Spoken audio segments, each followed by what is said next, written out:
Hi friends, आप सभी का स्वागत है उपाध्याय फार्मेसी पॉइंट पे। और आज हम पढ़ेंगे फार्माकोलॉजी में एब्जॉर्प्शन ऑफ अ ड्रग। तो हमने पहली वीडियो में पढ़ा था कि फार्माकोकाइनेटिक क्या होते हैं एंड फार्माकोडायनामिक क्या होते हैं। आज हम पढ़ेंगे फार्माकोकाइनेटिक में absorption of a drug. Pharmacokinetic, what does body do to the drug, body's response on drug, body's effect on drug, body क्या रिस्पॉन्स कर रही है ड्रग के ऊपर, वह हम फार्माकोकाइनेटिक में पढ़ते हैं।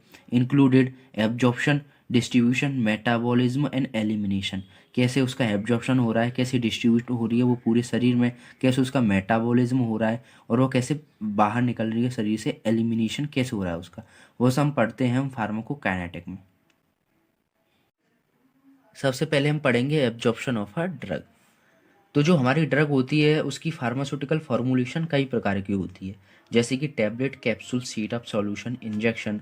लेकिन जो इंजेक्शन फॉर्म होती है मेनली आईवी, इंट्रावीनस, उसका एब्जॉर्प्शन नहीं हो पाता क्योंकि वह डायरेक्ट ही इंजेक्टेड वेन में कराई जाती है, जिससे कि हमारा ड्रग डायरेक्ट ब्लड में पहुंच जाता है, तो उसका एब्जॉर्प्शन नहीं हो पाता। एब्जॉर्प्शन का होता है हमारे इंटेस्टाइन और स्टमक में। तो कोई ड्रग हमने खाई वह ईसोफेगस के द्वारा हमारे स्टमक में पहुंचेगी, तो स्टमक में उसका डिसइंटीग्रेशन होगा, वह वहाँ डिजोल्व होगी, नेचर के अनुसार एसिड है उसका नेचर या बेस है। उसके बाद वह इंटेस्टाइन में जाएगी और फिर वह जाएगी ब्लड में। तो इसे ही हम कहते हैं एब्जॉर्प्शन ऑफ अ ड्रग। ये drug can entered into circulation and reach at the site of action only after absorption. तो ड्रग हमारा एंटर्ड हुआ ब्लड में, सर्कुलेशन में, सर्कुलेटरी सिस्टम में, and reach at the site of action. Reach at the site of action का मतलब है जैसे कि हमारे हेडक होता है, सिर में दर्द होता है, तो हमारी दवाई सिर में कैसे पहुंचती है। तो शरीर में हमारे रिसेप्टर होते हैं। Receptor is a hypothetical component of a cell with which drug interact. Receptor may be on cell membrane or inside the cell. It may be protein or enzyme. जो रिसेप्टर होते हैं वो हाइपोथेटिकल कंपोनेंट होते हैं cell के, और drug को interact करते हैं, ड्रग के साथ बाइंड होते हैं और फिर ड्रग का एक्शन शो होता है। वो हम रिसेप्टर पढ़ेंगे मैकेनिज्म ऑफ एक्शन में।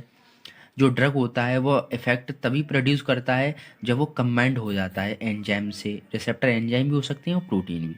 तो ये drug can entered into circulation, drug entered हुआ ब्लड में और reach at the site of action, वह वहीं पहुंचेगा जहाँ रिसेप्टर उसे ले जाएगा ओनली आफ्टर एब्जॉर्प्शन। और एब्जॉर्प्शन कहाँ होता है ड्रग का, intestine. The absorption of a drug involve its process of drug across the cell membrane. जो एब्जॉर्प्शन होता है ड्रग का, तो कुछ प्रोसेस होती हैं, जो हमारा ड्रग है वो एक्रॉस होता है सेल मेम्ब्रेन से। सेल का है रचनात्मक और क्रियात्मक इकाई है शरीर की, तो उससे हमारा ड्रग क्रॉस होता है, क्रॉस होता है, तो उसकी प्रोसेस होती हैं, हम आगे पढ़ेंगे उसके बारे में। As a rule lipid insoluble and water insoluble drugs are not absorb from guts. जो लिपिड इंसॉल्युबल ड्रग होते हैं और वाटर इंसॉल्युबल ड्रग होते हैं वो एब्जॉर्ब नहीं होते हमारे इंटेस्टाइन में from guts. passes of drug across cell membrane. A drug can pass to cell membrane by two process. जो हमारा ड्रग होता है वो सेल मेम्ब्रेन से पास होता है, तो उसकी दो प्रोसेस होती हैं। Number one passive transfer, number two specialised transport.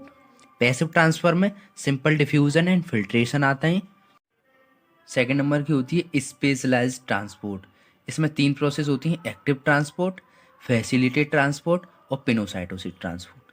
तो सबसे पहले हम पढ़ेंगे पैसिव ट्रांसफर। इसमें होता है simple diffusion. It is a bidirectional process, polar water soluble and non polar lipid soluble substance can be transported by this process. जो simple diffusion होता है ये बाय डायरेक्शनल प्रोसेस होती है। इसमें लिपिड सॉल्यूबल और वाटर सॉल्यूबल ड्रग दोनों ही पास किए जा सकते हैं इस प्रोसेस से। तो ये होती है हमारी सिंपल डिफ्यूजन। सेकंड पे है filtration. Only water soluble substance can be transported by this process. It involve the passage of substance through ports present the cell membrane. Filtration process होती है, इसमें केवल वाटर soluble सब्सटेंस ट्रांसपोर्टेड किए जा सकते हैं, वो भी सेल में जो पोर्स होते हैं, छिद्र होते हैं, उनके द्वारा। तो नंबर दूसरे पे आती है हमारी स्पेशलाइज्ड ट्रांसपोर्ट। इसमें तीन प्रोसेस होती थी, एक्टिव ट्रांसपोर्ट, फैसिलिटेड ट्रांसपोर्ट और पिनोसाइटोसिस ट्रांसपोर्ट। नंबर वन पे है active transport.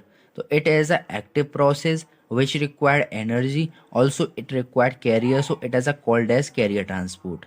It is a active process, या एक्टिव प्रोसेस होती है विच रिक्वायर्ड एनर्जी, जब कोई चीज़ एक्टिव होती है तो उसे रिक्वायर्ड होती है एनर्जी की, तो which required energy, also it required carrier, so it is also called as carrier transport.